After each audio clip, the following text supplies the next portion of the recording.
Good morning, everyone, and welcome to our learning circle. Today, we are talking with Leora and Jade Roberts on sobriety and Indigenous perspective. Today's conversation is presented in partnership with the Center for Excellence in Indigenous Health. We would like to thank the First Nations Health Authority for generously funding the UBC Learning Circle and allowing us to have these conversations. Before we formally begin, I'd like to acknowledge with respect and gratitude that I'm joining you from the unceded territories of the Musqueam, Squamish, and Tsleil-Waututh nations. Please feel free to introduce yourselves and the nation you're calling in from in the chat box. Today's learning circle will be exploring sobriety and Indigenous perspective. I'll ask the panelists to introduce themselves in just a few moments. For those of you who don't know me, my name is Sarain Squawkin. I'm the Learning Circle Manager. I am Syilx Okanagan on my mother's side and Hickory, Apache, and Belgian on my father's side. I'll be the moderator for today's discussion. And joining us today, working behind the scenes, is Nicole, our production assistant. She will be in the background interacting with everyone in the chat. And finally, before we get into today's discussion, I'll just provide a gentle heads up that the topics covered may be sensitive or emotionally triggering. Please make sure that you are looking after yourself, and if at any point you feel like you need to talk to a friend, elder, counselor, or family member, don't hesitate to do so. We have some prompts in the chat for you for additional support. Now I'll turn it over to our panelists to introduce themselves. All right, so as Sarain mentioned when she was introducing our session today, we're going to be talking about sobriety from an Indigenous perspective, and I'm Jade, this is Leora. So some of the content that we're going to cover today, we're going to give an introduction of who we are and kind of the work that we do. We created the Sobriety Circle, so we want to chat a little bit about that and what that is. We also want to share some of our personal perspectives when it comes to sobriety. We've both been sober for a while now, and we want to share what we've learned. So some of that includes topics such as holistic health, intergenerational healing, culture in recovery, community healing, and self-love and compassion. Hi, everyone. I kind of just want to go into more detail about who I am, where I come from, what has brought me here today. I'm Plains Cree from Mr. Nehayawik on Treaty 6 territory. Which is my mother's side, and my father's side is from Beardy's Okanagan First Nation. And I like sharing this part of myself just so I share like where I come from and why we stress like the Indigenous perspective, because I lived on my community until I was around 19 years old. And in that time, I've had a lot of issues in the growing up around alcohol abuse and substance abuse and the intergenerational trauma effects like in the community. And also in the community, how there was just a lack of resources for myself growing up and a lack of resources, of culturally appropriate resources. So today, like where that has led me today, because of a lot of the dysfunction and suffering around myself and my family. And I wasn't able to get help in my community, so I moved in August 10th of 2020. I left and I went to a different province for a culturally based treatment center, which like helped me more than anything that I've ever tried before. And like, because previous times, at the time I was 24, but since I was 16, I've taken little breaks from drinking, and just because I knew I've always had an issue there and struggled there because I've seen my family struggle so much.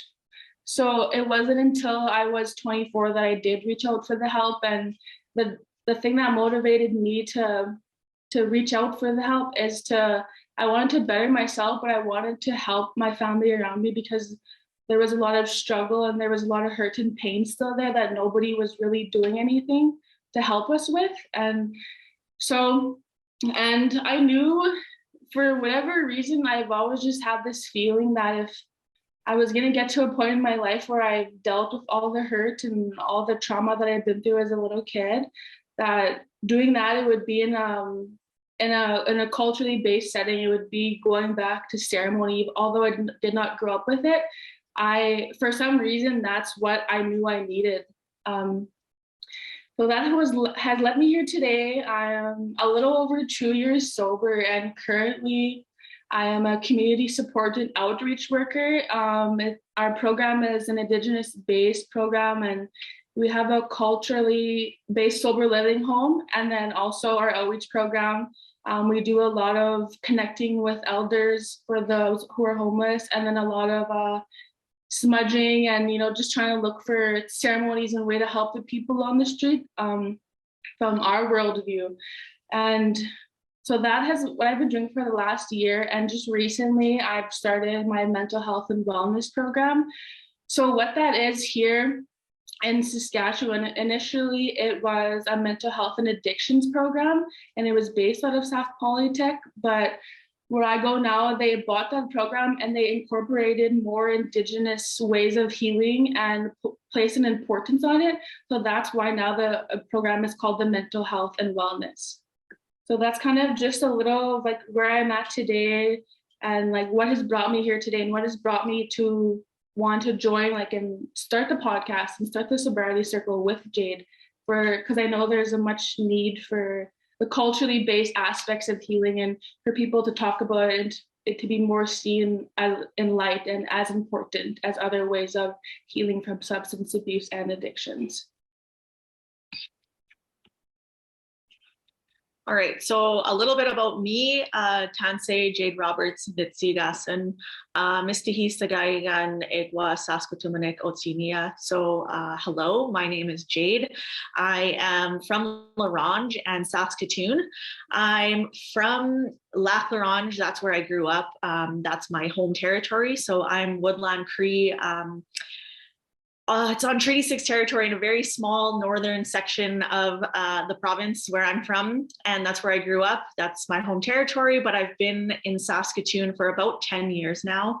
I came here initially to go to university. I attended ITEP, which is the Indian Teacher Education Program, and I graduated from the U of S with my Bachelor of Education in 2018. And since then, I have been in and out of the classroom, kind of part-time, full-time. Currently right now I'm working part-time. I'm 4 days in the classroom. I teach a Cree culture program and an art program for students in grades 2 to grade 6 this year. So I'm quite busy with that, being in the classroom, but then on my 1 day off and on my weekends, I'm an artist. So I work with traditional mediums. Most of the time I try to do land-based type art. So a lot of times I'm working with birch bark is my main medium, but I also like to experiment with beadwork, and I do fish skin tanning, and really anything that's land-based that I can create art with. And then I'm also a digital artist, which is one of my main sources of income. I work with organizations and I work with individuals to create art. And then on top of that, I created 2 podcasts. So about 3 years ago, I started podcasting. I started Still Here, Still Healing, which is a podcast that brings awareness to residential schools and provides a platform for residential school survivors to share their stories in the way that they want them to be heard. I'm the daughter of a residential school survivor, so it's really important to me, the topic that I chose to podcast about. He passed away when I was 16, and so I had a lot of curiosities and a lot of questions that I wish I could have asked him, but obviously he wasn't around anymore. And so when I started Still Here, Still Healing, it really allowed me to learn more about my dad through other people and through other survivor stories.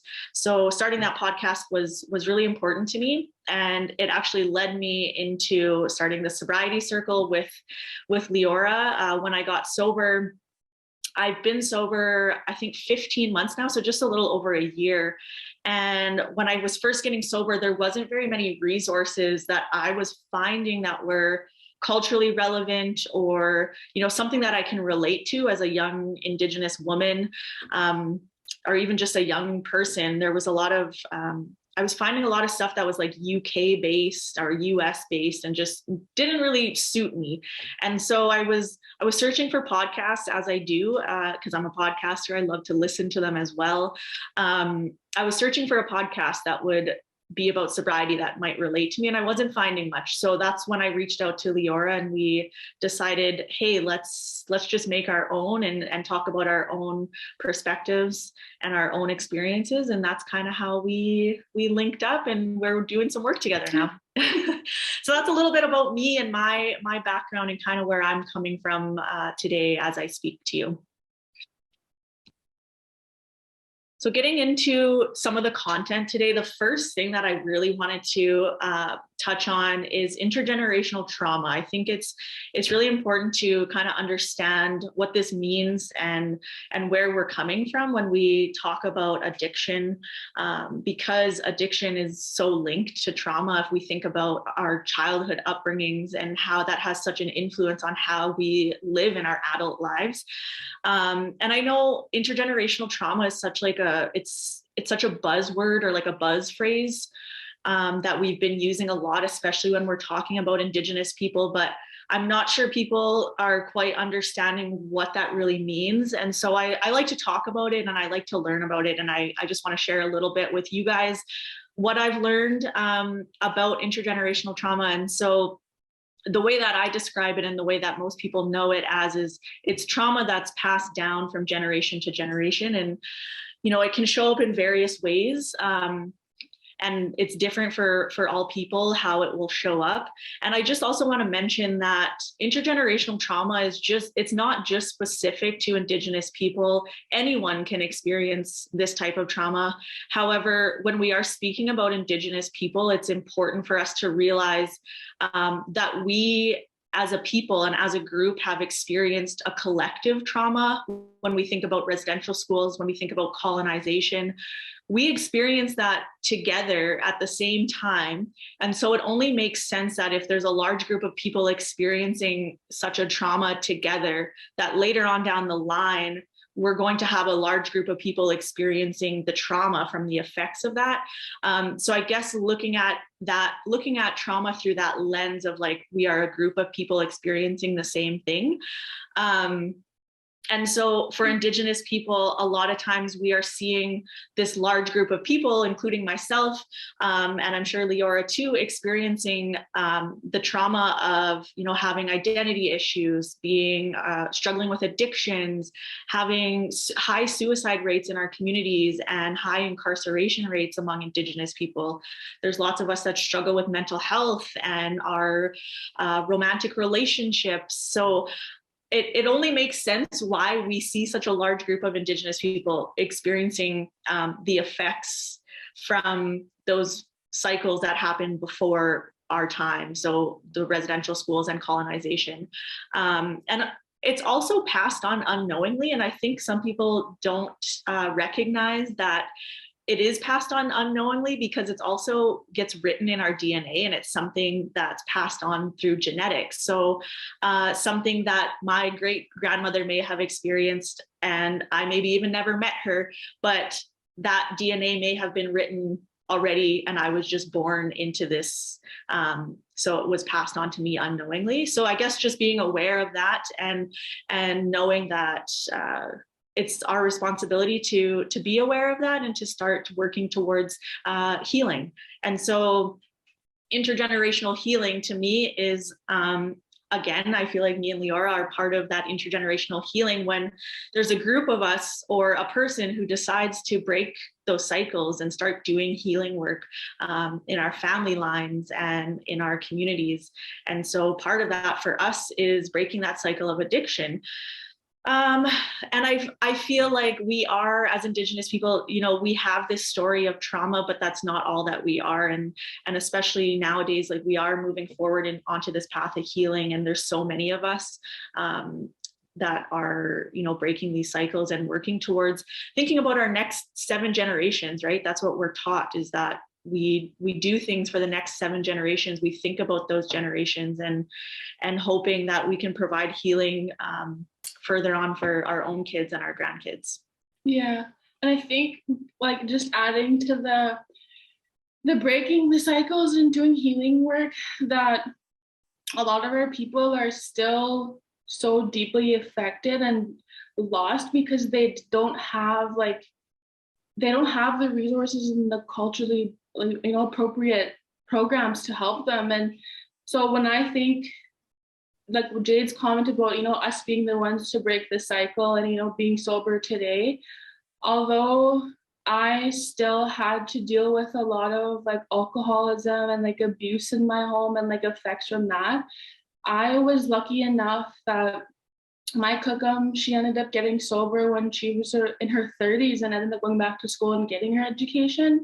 And although her kids still struggled, she started building that foundation. Like, so for me, like that's kind of where I am grateful for the life I live today. And I know it is because of these acts of healing that my cookum did for herself. And although my mom still had her struggles, she was able to finally go back to school and get her degree. And although we still had issues there, when I hit a point when I hit my rock bottom, and I reached out for help, there was people willing and there and able to help me, uplift me from the addiction and things like that. And it's important to realize that like a lot of our people don't have that and don't have these people ready to help them. And they're kind of just doing it on their own, and people look at them and like think, oh, how come they're not changing? How come they're not doing this? How come they're not doing that? But it's more to think about when we think about things like that. So I just kind of like wanted to acknowledge that before we get into the next slide. Mm-hmm. All right, so just sharing a quote here. I'm sure a lot of people know Gabor Mate. He works a lot he's Canadian and he works a lot with Indigenous communities, and he's well known for his work in trauma and addiction. And so we've turned to him a lot too, just to understand more about our addiction and the trauma that we've experienced as individuals and in our family lines and our communities. So this quote just reminds me, this addiction is an attempt to solve childhood trauma. It reminds me, again, like I mentioned before, to live for the next 7 generations, so that hopefully my future children and future grandchildren won't have to, solve their childhood trauma and won't have to deal what we deal with. So moving forward in the rest of the presentation, we wanted to discuss some of our personal learning and healing that we've kind of come across through our sobriety so far. And so in the next couple slides, we are just going to be sharing some of our understandings and our interpretations of healing through sobriety that we've experienced. And I think this is, as Indigenous people, like culture and recovery is really important, because although I touch on this before about how although I didn't grow up around my culture too much, there was just a feeling inside of me, like I knew that that's what I needed, that was going to help me. So when people are entering recovery and are trying to get help and are struggling with substance abuse and addictions issues, I think it's important to educate our people, just everyone in general, because when we think about substance abuse and addiction, I think it's important to educate on the history and how, the culture was taken away from us and everything that they took away from us and how that still affects us today, because it's not an individual problem, as some approaches look at it this way, where it's an individual problem and it's their issues, and but it's everything that we lost that has an effect on us. So when I kind of just want to, like, what I say when it's important to understand what they took away from us, because a part of it was our culture and our identity and our spirituality, because initially we have always been very, very spiritual people. And I feel like that this component needs to be more talked about in recovery and needs to be painted with the same paintbrush as like other ways of, therapy in like the westernized way, that our spirituality is like essential, and reclaiming that for us is essential. So when I think about reclaiming culture, I think about, the access to more ceremonies and having those safe spaces and having sharing circles. And then the reclaiming identity, I think, is big, because before colonization and before everything that has happened to us, we had roles in our communities and roles in our families, and we had like strong spirit names, and that gave us an understanding of what our purpose was in life, and like, you know, where we were meant to go. And that's also like knowing, for some individuals, like knowing what clans they're from. And because a lot of our people, I know I was really lost because of this. I didn't know anything about my family. I didn't know anything about where I came from. And so I think that is, I place an importance on that because that is what helped me. And sorry, I just kind of want to go over things so I don't forget. But this is something I really believe, but in order to heal, that we need to heal that spiritual aspect of ourselves, because we've always been spiritual people. And what changed that was the laws forbidding us practicing our ceremonies, the laws, and then residential schools also. So, and I guess it's a way to, what I found in my recovery at the beginning, that I was afraid, and I was afraid to be looked at differently when people asked me like, oh, well, how come you did this? How come you wanted to get sober? Because I just knew that I was not connected to my spirit. There was just it's like a knowing or something. I don't really know how to explain it, because it's really hard to explain this, just the feeling spirituality gives you. I always have a hard time putting in this to words, but I just place such a big importance on it, because that brings like your connection to creator and your connection to being a part of something bigger than yourself. So when you are struggling, when you do have mental health issues and anxiety and depression, or else you have went through abuse of some sort, whether it be mental, physical, and a big thing in our communities is sexual abuse. So, and a lot of that is not talked about enough also, which makes people feel alone. And then it gets, you know, them, oh, it isolates people. It isolates them. So the connection to creator is being a part of something bigger than ourselves. And it supports individual purpose. And I'm just trying to explain this in the best way I can. But I feel like we talk about this often on the podcast too, is for me in sobriety, as soon as I got sober, you know, it's a lot of healing work when you first get sober, like especially in your first 3 months, I would say. But I started gaining such a stronger connection to culture. And whereas I had a pretty strong connection to my culture already. And, you know, I was doing language learning and things like that. And I would go to ceremony every once in a while. And I had a connection to culture, but when I got sober, it was like things clicked for me. It was like, this is what the path that I'm meant to be on. And having that connection to creator and that sense of having a purpose of who you are and what path you're supposed to be on, it really came like a light bulb moment when I got sober. And I think it was always there. It just needed to be kind of uncovered. And things like, receiving a spirit name and going to ceremony and things like that, it made so much more sense once I got sober. Everything kind of clicked into place. And it is hard to put into words because you can't really explain it to someone. It's something that you feel inside of you that kind of shifts. And it is so important to have culture in recovery, because I think that's what, as Indigenous people, we come back to that. That's what we're coming back to.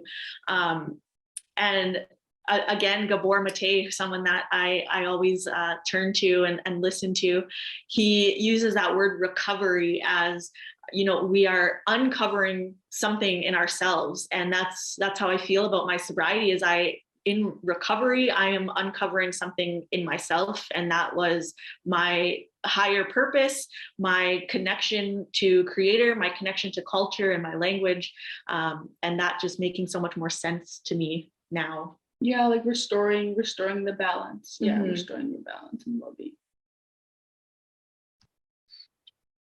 So another thing that has been really something I've been learning to do since I got sober, is to have a better relationship with myself and becoming more connected to myself. It's something, again, like I felt needed to be uncovered, and it was always there, but it wasn't something I worked on. With, alcohol, I wasn't able to see myself through a clear lens. And now I'm able to see myself clearly. I'm able to explore who I am without alcohol and, be back in my own body. It feels really good to be back in my own body.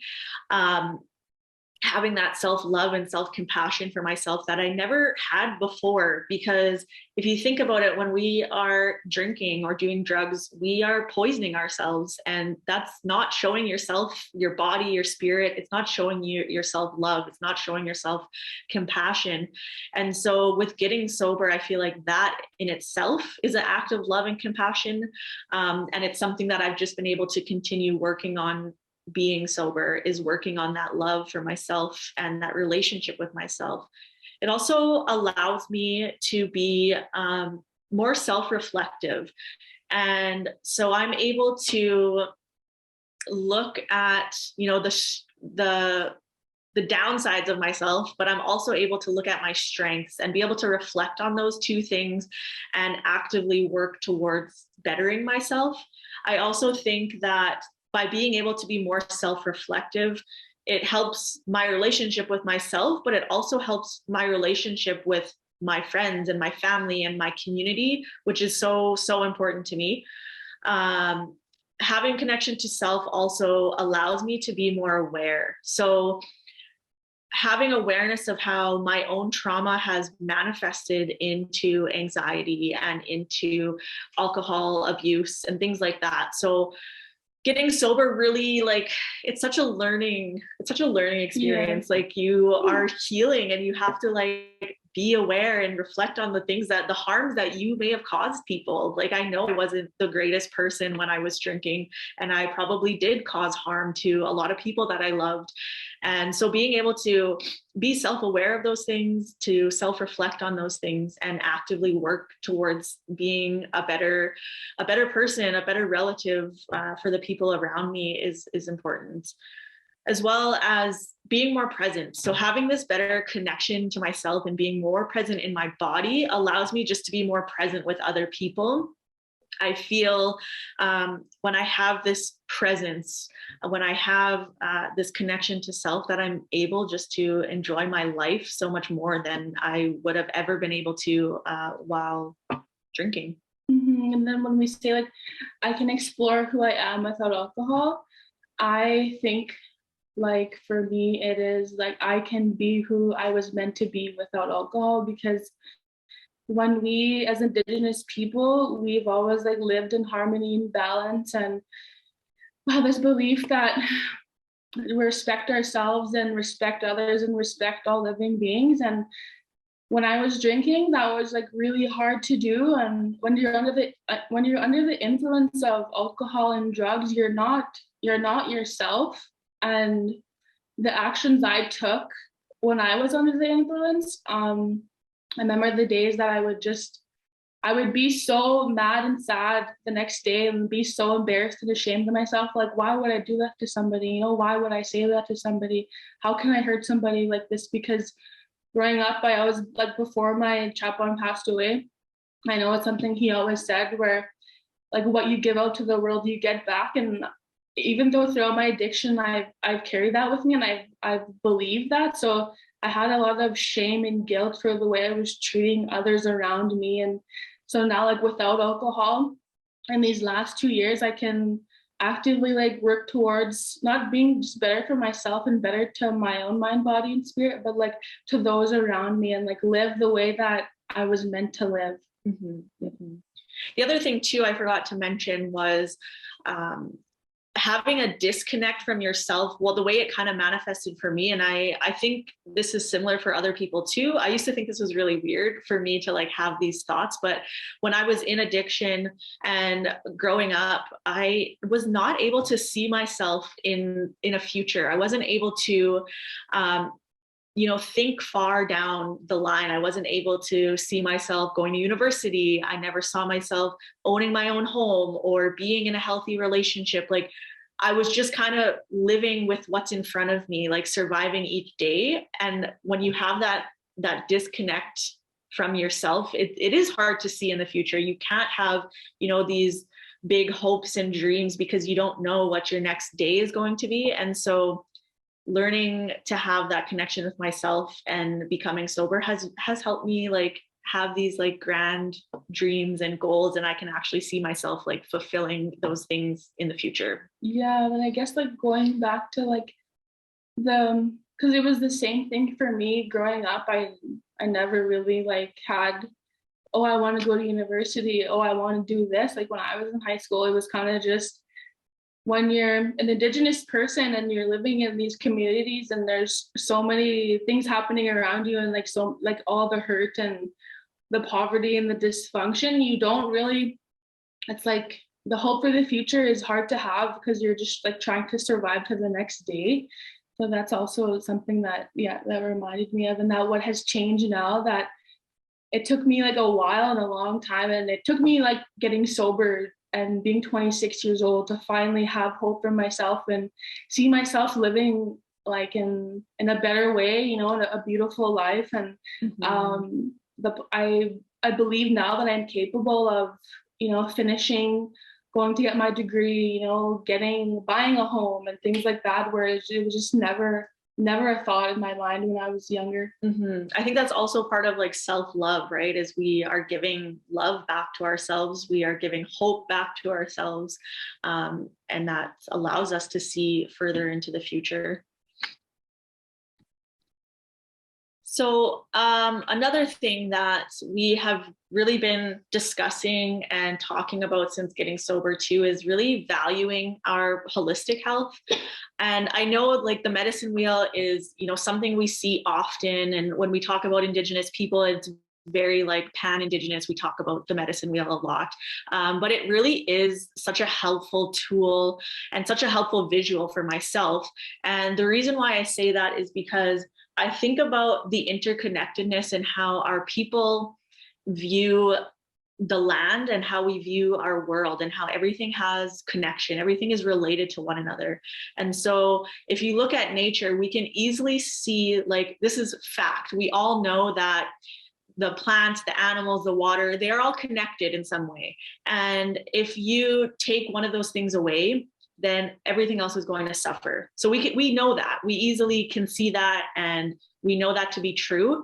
And so taking that thinking of interconnectedness that we see in nature and in our world and using that in ourselves. So thinking of our bodies as an ecosystem, thinking of us personally as having our own ecosystem, and it's made up of physical, spiritual, mental, and emotional. We have that medicine wheel inside of us. Each of us have a personal medicine wheel that makes up our ecosystem. And if we are not focusing on our physical health, then the other three are going to suffer. If we are only focusing on two things on our medicine wheel, then everything else is going to suffer.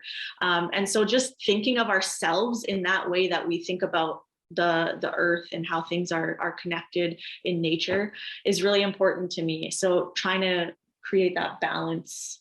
Yeah, and then when we think about, for me, when I think about holistic health, I think about our Indigenous methods and our Indigenous ways of healing, like looked at legitimately and like, as ways to heal from substance abuse and alcoholism. And because I've had this experience myself where I went to treatment, and this is also an issue of everything being interconnected, and it's not just an individual problem, it's everything around us and our families and our communities. So I went to treatment, I started connecting to my culture, I started feeling better.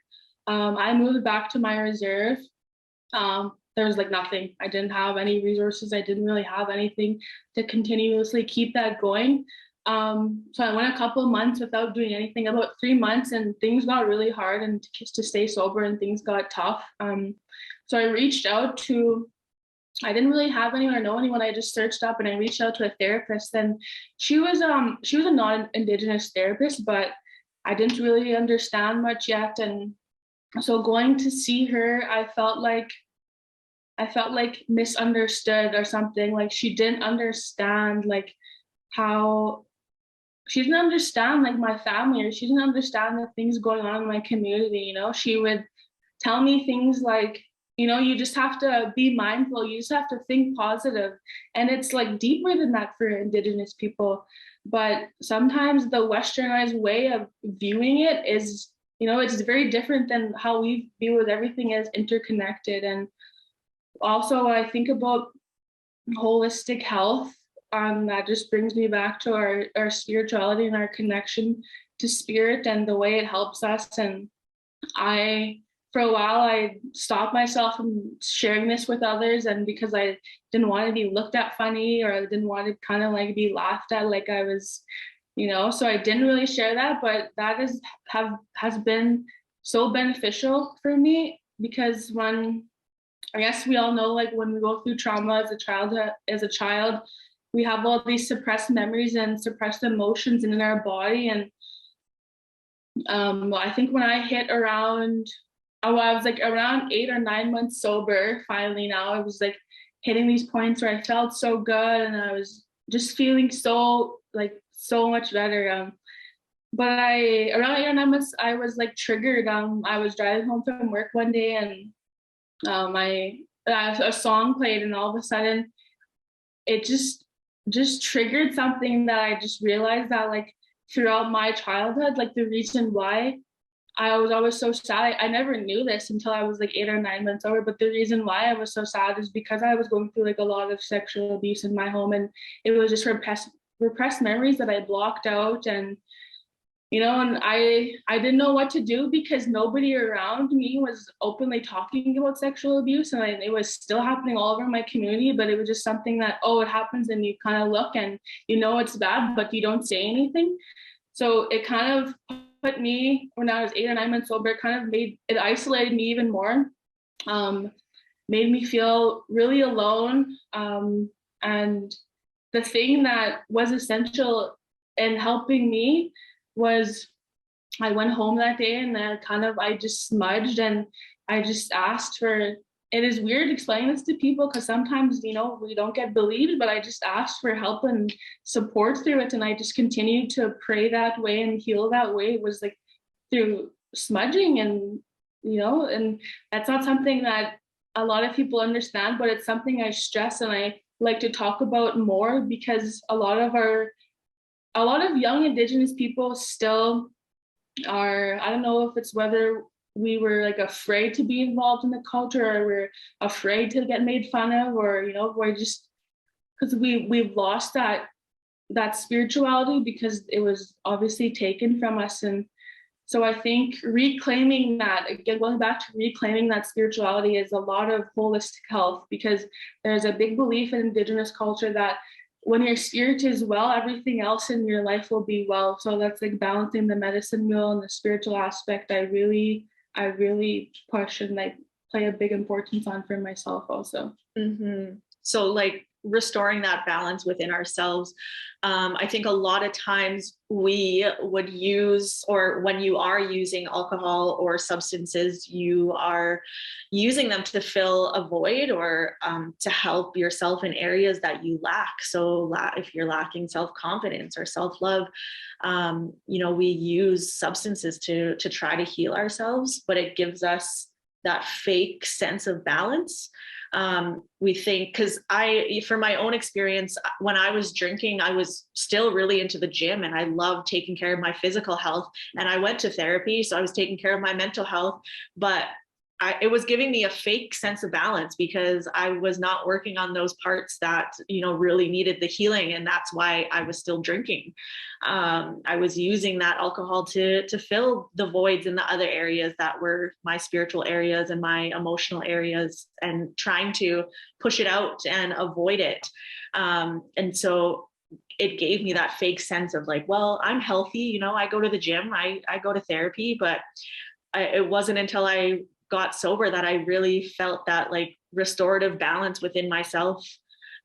So I guess just thinking about like what happens when we remove alcohol from our bodies, like what is happening to us, where you feel such a restorative balance within yourself. So, and it's like that kind of like that I said that word fun. I was like, I don't know if it was correct or not, but like it was like a fake sense of balance for me, because on the outside, I had a decent job. I had a good group of friends. I had a vehicle. I always had a home. I kind of made it look like I had it all together, but going back to things when without alcohol, I couldn't socialize. Without alcohol, I couldn't openly talk to people and meet new people. Without alcohol, like I did not feel confident, and I didn't like myself, didn't love myself. And so that's when you talk about like it fills those voids. It really does fill those voids. And when you, at the beginning of sobriety, all those, it becomes very aware of where you're struggling. And that's what I think it was so fundamental in my healing, because when I removed the alcohol and I had all these emotional problems that like I could not get close to anybody. I was very afraid of building relationships, and so it opened my eyes to the way that I was affected, and it was a lot of self-awareness also. Yeah. Mm-hmm. All right, so that kind of leads us into community healing. So we wanted to talk about, why community healing is so important, and kind of what we're trying to create with our community, with the Sobriety Circle. And I wanted to just first off bring up AA, because AA is, it's a helpful tool for a lot of people, but in my opinion, it's not something that's for me. And I know that it's usually the main program that people will go to for support, because there isn't really anything else. There's not a whole lot of other options. So a lot of people go to AA because there's no other options. But historically, AA was not created for people of color, and it was not created for women. And so just being aware of that and knowing like the roots of AA and kind of like the thinking that comes from AA is not something that I think would be beneficial for me. And it's very focused on like individuality. And it's not to say there's anything wrong with that community, because it is a community, but it's just a lot different than how we view what like Indigenous community healing would be. And just to give an example of that, I have a friend who she's been sober for a year, no drugs or alcohol. And she went to an AA meeting, and they told her that she is not sober because she is on ADHD medication. And so, things like that come up that just seem non-inclusive and not accepting of where people are at is something that we need to take a look at and be aware of. And just understand that, like, yes, AA is an option, but we need to work on creating other options, especially for Indigenous people and for women and for the LGBTQ2S plus community. So when we think of Indigenous healing, we think more holistically, we think of the whole person, and that includes community. And so two things that we really value when we think about community healing is, number one, acknowledgement. So having an awareness of where people are coming from, awareness of people's stories and their backgrounds, and where they're at in their lives and with their sobriety. And then also acceptance. So I think that this is like harm reduction. So accepting people no matter like where they are at is harm reduction to me. Like having communities that allow people in, whether you are on ADHD medication or not, or whether you had a drink last night or not, having that acceptance to allow people in, and having open discussion. I think this is something that's really important to us, because we view speaking and telling and sharing our stories as an act of healing. And so having those open discussions about hard topics, these topics about addiction and drugs and sexual abuse and things that are hard to talk about. So having those open discussions is important in healing. And then having safety. So having safe spaces for community to come together. Again, inclusive spaces. We want more spaces that are for Indigenous and people of color, and for women and for all genders, just place that is safe for people to come and share their stories. And then having an understanding and a support for one another. Really having that community to lean on is important. Like Leora said, when she got out of treatment and went back to her home community, there wasn't much for support or people that could understand where she was at. And so when we think of community healing and creating these spaces, we need to create spaces that are very understanding and have the resources and have the support that's necessary for people that are working through addiction. And I just wanted to also share the quote that's at the top of this slide. Community strengthens sobriety and sobriety strengthens community. That's a good quote to live by. And Harold Johnson is actually from my home community in L'Orange. So yeah. Yeah, I'm currently reading the book now. But then, so another thing that I always think about, like when we say community strengthens sobriety, like that's how supporting one another is how we stay sober. And the sobriety strengthens community. I think about back to like my home community right now. Like we have like a meth crisis. For an example, like I think it was last winter that I went home and I went to go visit. I went to go stop in and drop off a few things. I went to go visit my family because all my family still lives in the reserve. I went to go stop in my few families, and then the one house I stopped in to say hi, there was an incident that happened there. Somebody came there and put harm on the home, and they were under the influence of meth. And the next home, I went and stopped by another family member. Another family member was under the influence, and he was high. And then the next home, and I'm not, like, this is not made up, but the next home was another family member. I was dropping off stuff for her baby. Her partner like just recently came in and destructed the home due to being under the influence of meth. And so it was kind of a very defeating feeling, and it's very upsetting when we have these issues in our community, but like how come there's no, like, how come we're not prioritizing like resources and safe spaces? And another issue, when we say safe spaces, we legitimately mean safe spaces for Indigenous people to go and speak and Indigenous youth to go and speak, because there has been incidents where we have a youth that goes to school and they're supposed to see a school counselor. They talk to this counselor and they ended up getting social services called, and this youth gets apprehended, and then their parent falls deeper into addiction. So like true like safe spaces that Indigenous people can go and feel supported and feel heard and not be afraid that what will happen, the repercussions of them speaking their truth.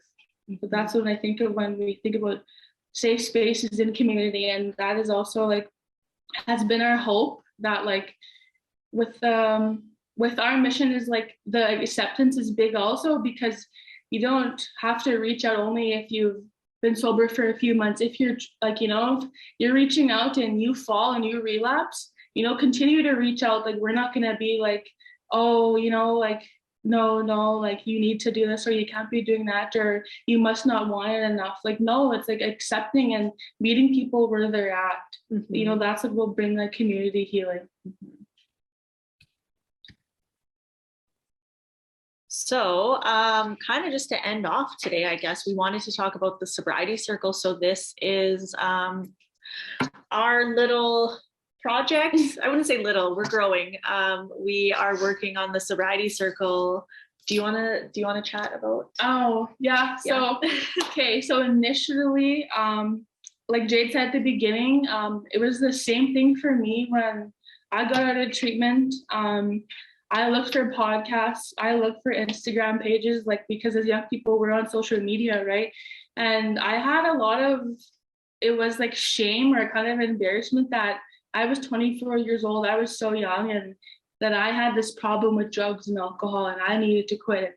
I had to go to treatment to get help. And I was kind of ashamed by that because there wasn't nobody around my age or actively talking about that. And so I searched social media, I searched like things to just resonate with and like feel like I wasn't alone in this. And a lot of the things that at the time, well, this is 2 years ago now, so this is a while ago, but at the time it was a lot of older moms, like quitting wine, and a lot of moms like quitting wine and going to yoga, and this different view of the experience I had. I remember looking at these stories or these podcast stories and thinking like, well, mine was on the reserve and my family are all actively still using, and I'm getting help and I'm getting sober so I can help my family. So I couldn't really like relate, and it was hard to find relatable resources and stories. And another thing that I was struggling with is because I knew I went through abuse. Like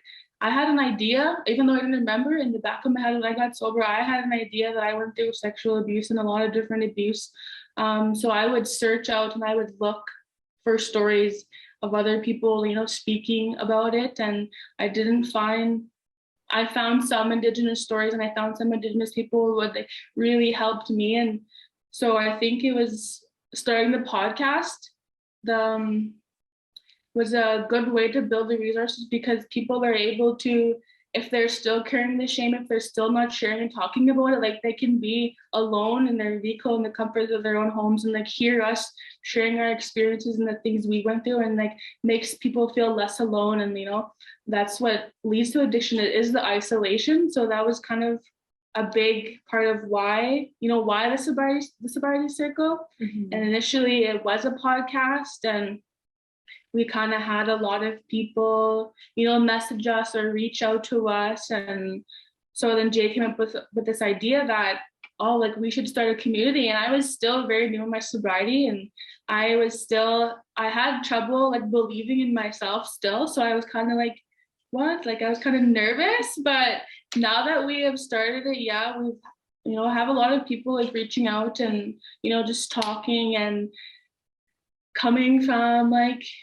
literally what is Indigenous perspective. And I kind of joke around like, our stories are just a little more reg than other people's, and kind of relating back to that and how it's okay to struggle, so that was a big thing. Yeah. So I guess, we started out as a podcast. Like I said at the beginning, I created my own podcast before. So I had a little bit of experience creating a podcast, and I was like, well, why not? Let's just do it. I have the equipment. I have, a little bit of knowledge. So we started sharing our personal stories and just like wanting to have a space where we could talk and talk about Indigenous narratives of healing and share with other people. And hopefully, other people want to join us later on. And our Instagram, like our social media pages, were kind of starting to take off a little bit with people reaching out to us and wanting to talk with us or even come on the podcast. And so that's something we're hoping to provide later on. We have season 1 is out already. We have 10 episodes out.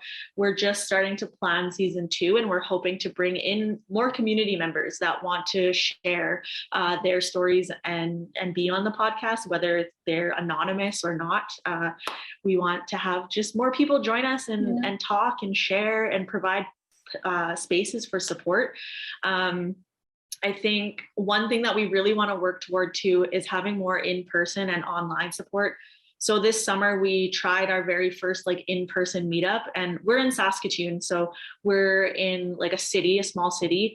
We're both away from our home community. And so to find people to make our own community here. So we had a little summer meetup and had a couple people join us where we could just hang out and talk and, have people that we relate to.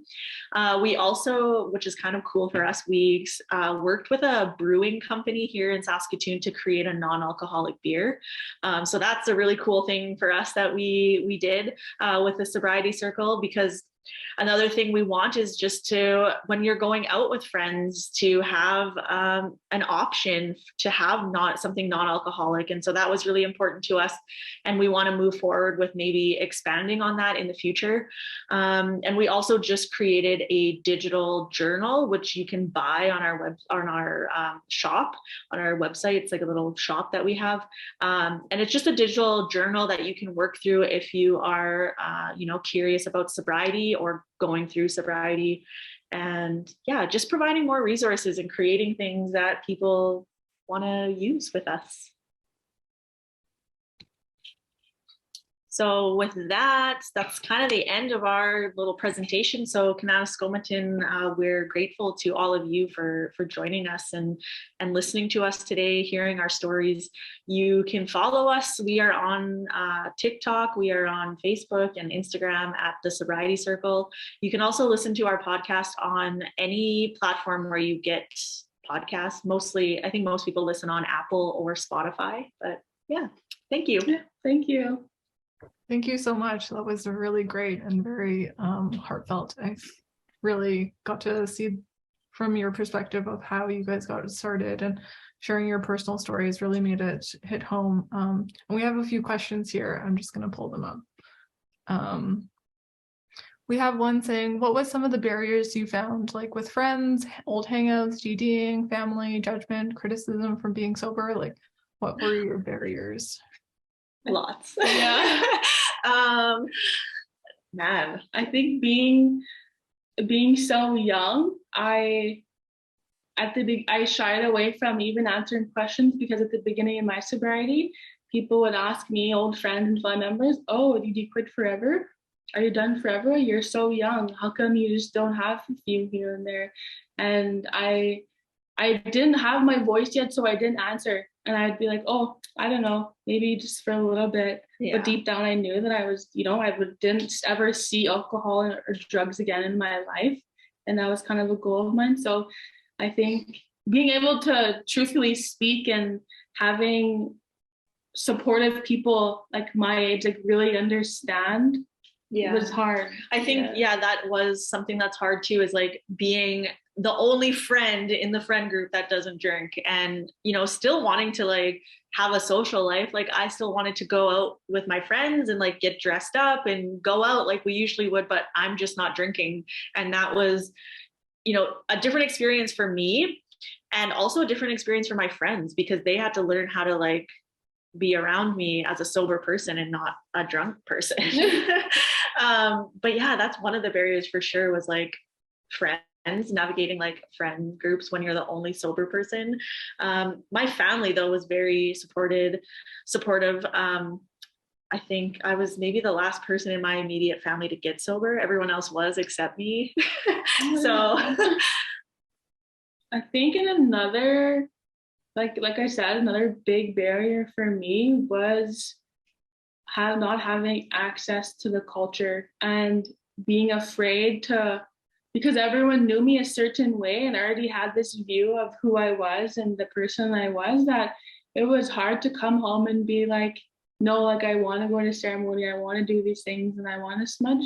And it was hard to reach out and for that, because people already looked at me a certain way, and it was hard to overcome that. Mm-hmm. It's like you have like a reputation already that people are just putting on you, that like, oh, we know that Leora or Jade, they're like party girls, and it's hard to like switch that narrative of yourself. And then you get the what it was, I got a lot of comments, like the fake humble kind of thing, and because we never grew, like I never grew up, and I always like was light skinned and had blonde hair, and was always like, I lived in the city from when I was 19 to older, and I was in that scene because I didn't have anywhere else that I felt like I belonged. So that's why I was there. Mm-hmm. I know I never really belonged there, but that's just how people continue to see me. So when I was trying to speak up about going, practicing the culture and going to ceremony, it was kind of like I wasn't really supported. Wasn't taken seriously. Yeah, I wasn't taken seriously. Yeah, that sounds like very challenging, especially like if you're wanting to incorporate more of that culture in your life and not having that support from your community.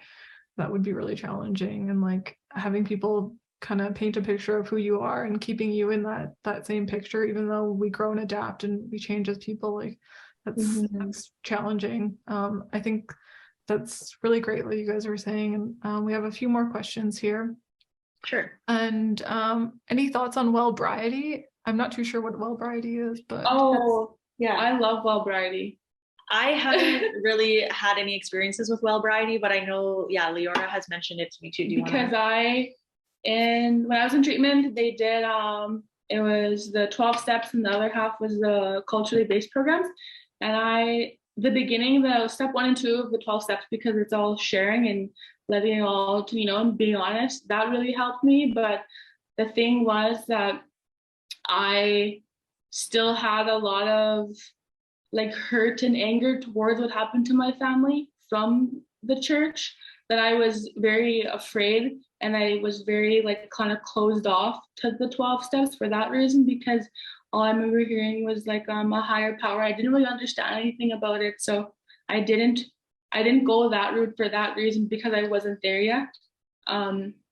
So my cookum, actually, she does the Wellbriety, and she does a lot of things now in the community, just recently started. And yeah, I've kind of just learned from her and the things that she teaches from the Wellbriety, that I love it. Yeah, I and that's something too that I would like to look in more of myself too. I've been kind of searching for even just to try out a couple different programs. I know there's like an 8-step program as well, and I think it's like based on like Buddhism maybe, but just to see what's out there other than the 12-step AA programming and stuff like that. So Wellbriety is one that's I'd like to look into as well for myself. Yeah, I love it. And can you guys define what Wellbriety is? Like, I honestly, it's like the Wellbriety, when what I've learned from it is like it's the 12 steps, but it's the Indigenous values of each step and going back to the way like we lived before. So it does incorporate a lot of the step you'll do, like forgiveness and things like that, but it's a more Indigenous based.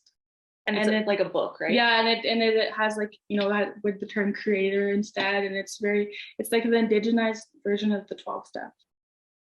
Oh, okay, that makes a lot more sense.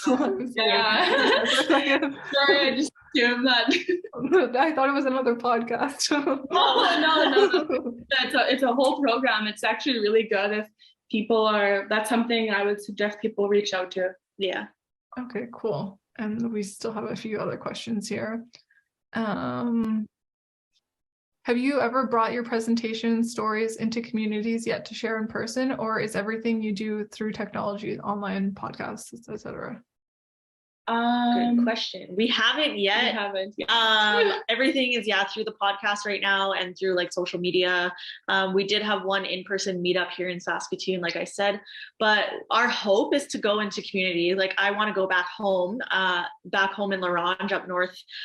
They actually are just opening a brand new wellness center on our reserve that I'm really, really excited about. And I'm hoping that I can reach out to them once they open and maybe do some programming, or I don't know. Yeah, and like I think the thing for me is that if I at one point like I do present and I go back home to my community, I want to do a thing where we're not just there for one day. Yeah. And we're there for like, more than a day, so we can actually like reach out to youth and like support them, and not just have that situation where there's somebody comes and then talks to them and then leaves them. You know what I mean? So being able to build more relationships. So like having the time in community to build relationships. Yeah. And for us right now, that's a little bit hard, because the Sobriety Circle is kind of our side gig. Yeah. Like I am in the classroom and she's she's a student. So, we have a lot going on, but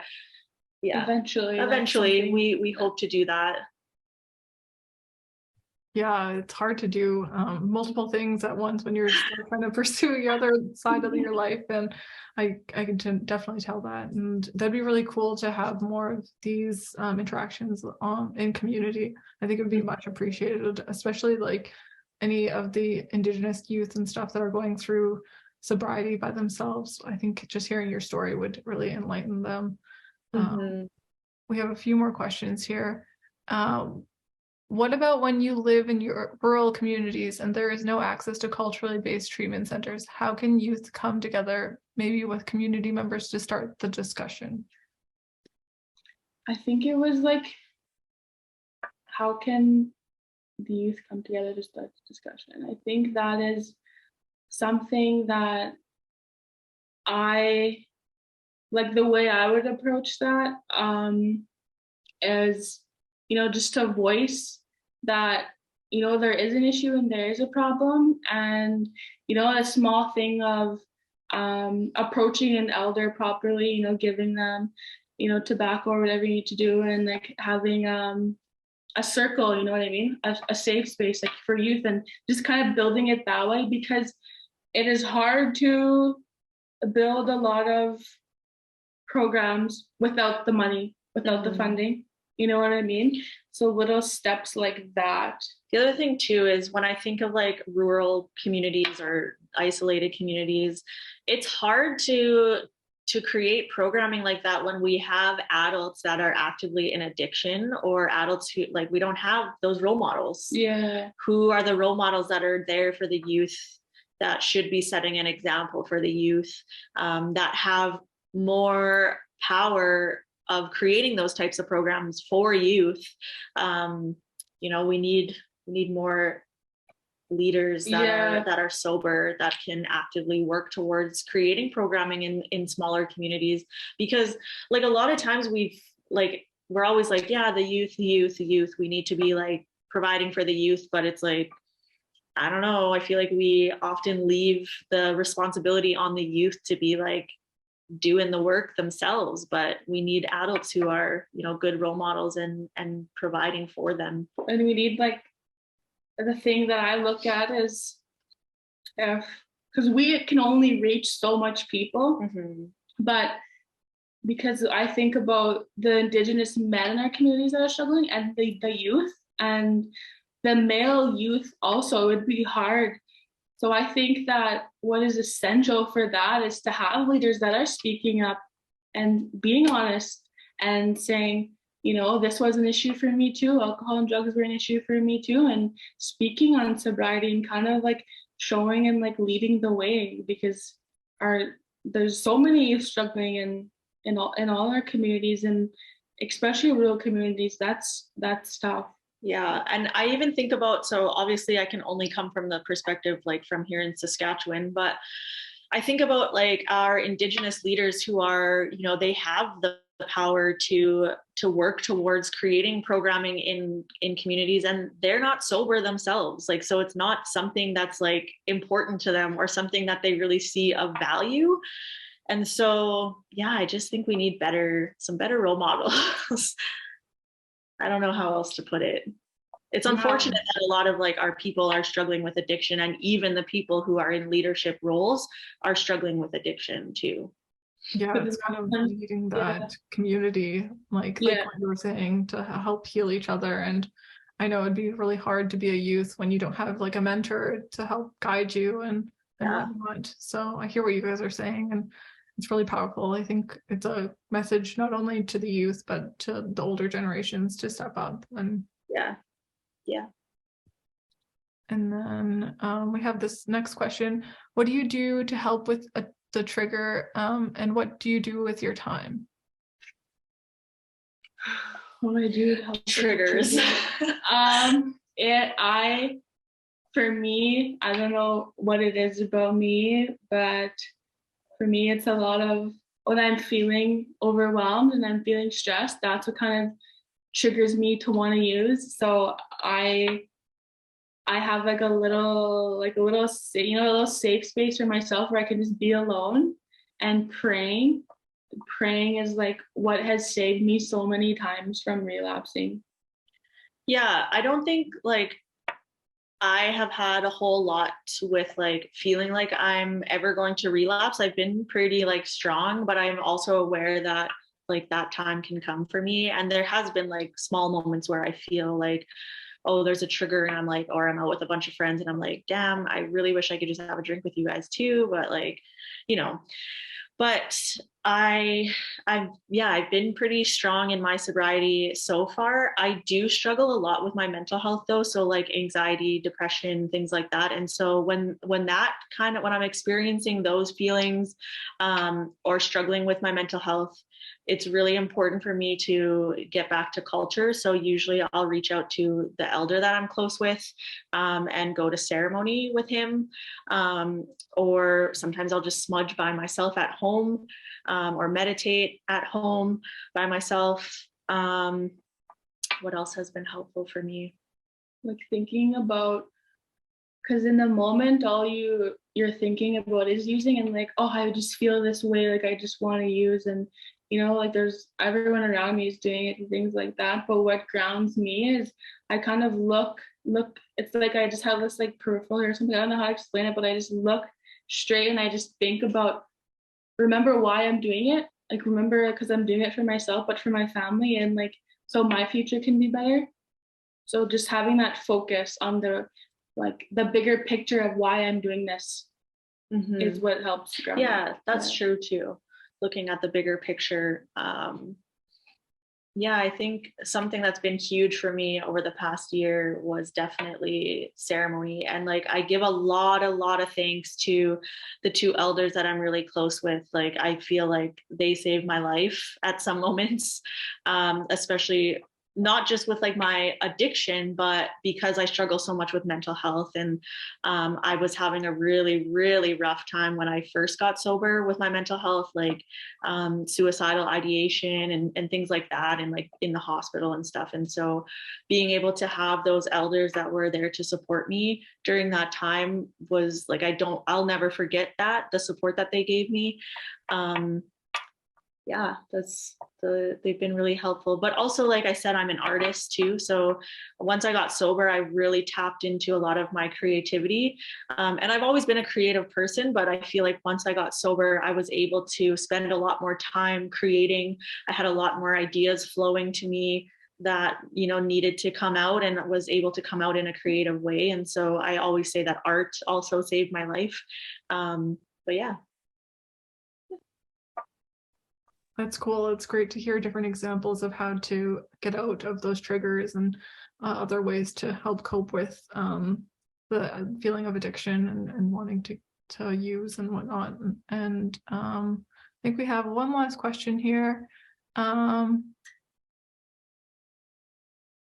What's the difference between cold turkey and harm reduction, and what has helped you more in the sobriety journey?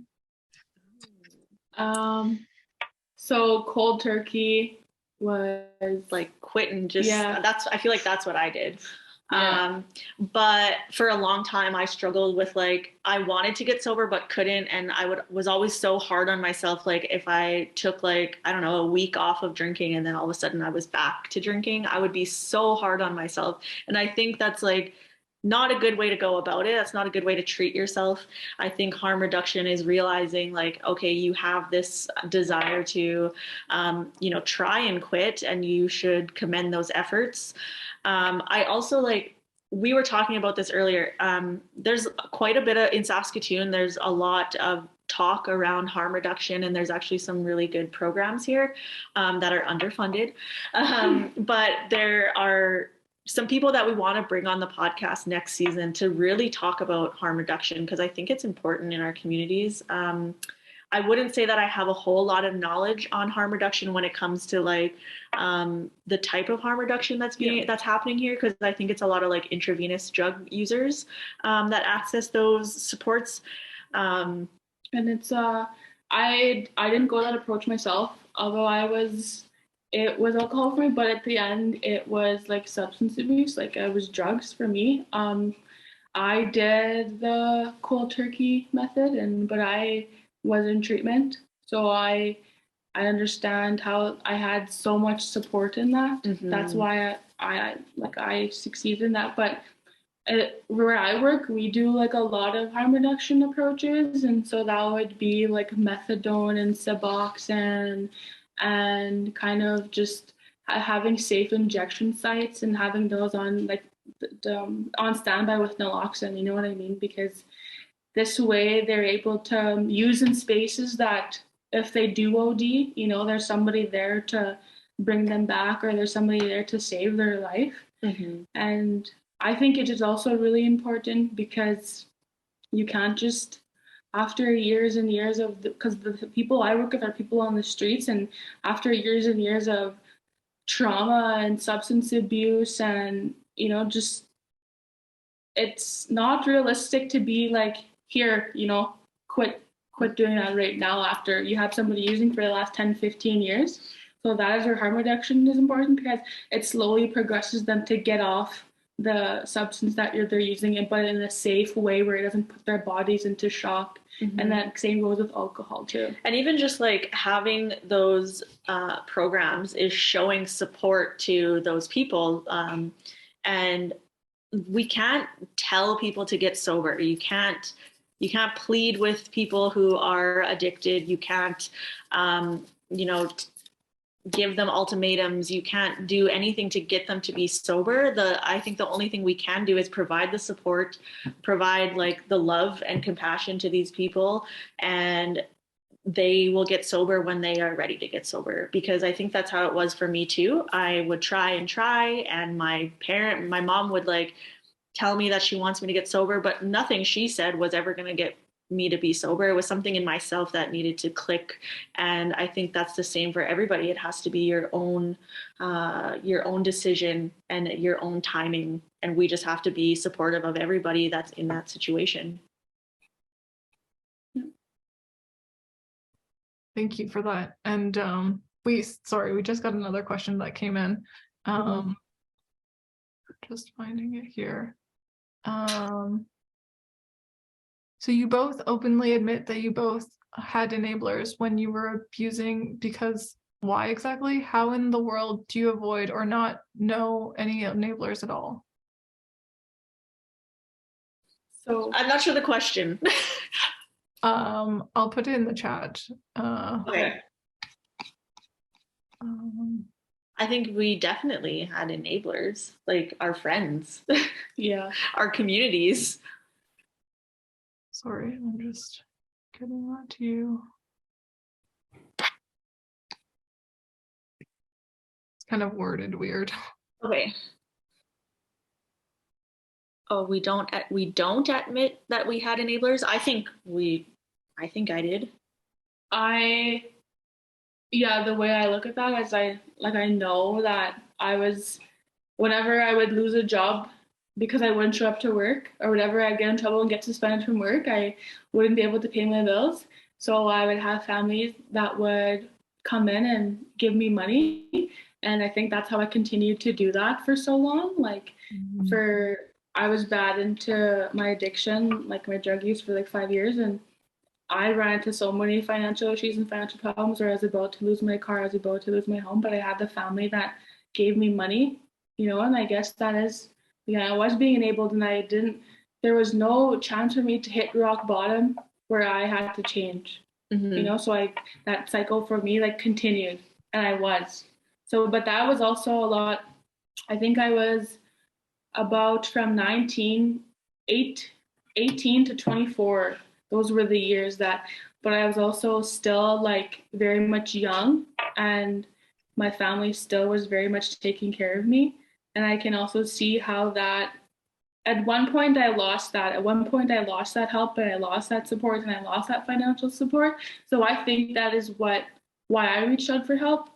But I can see that a lot of problem with as people who've been addicted for like 10-15 years, and because they don't hit a rock bottom. So I understand that. And I didn't hit mine for a long time because I had people still supporting me. Yeah, and same for me too. I think enablers can be just as small as like your friend group. Like the people I was hanging around with, they're still my friends today, but they easily enabled me by like, oh, we're gonna go out Saturday, and I'd be like, oh, I don't have any money, and they'd be like, I'll buy your drinks. Like that's enabling too, and that's like just a small act. You think of friends being nice to you, but I would see that as enabling. So like, I don't know, even like in community too. So I had my first drink when I was 12 years old, and community that I grew up in, that's like normalized. I feel like a lot of places that's normalized, and that's enabling too. Why in our communities is that so normal that a 12-year-old is drinking? Yeah. So I don't know.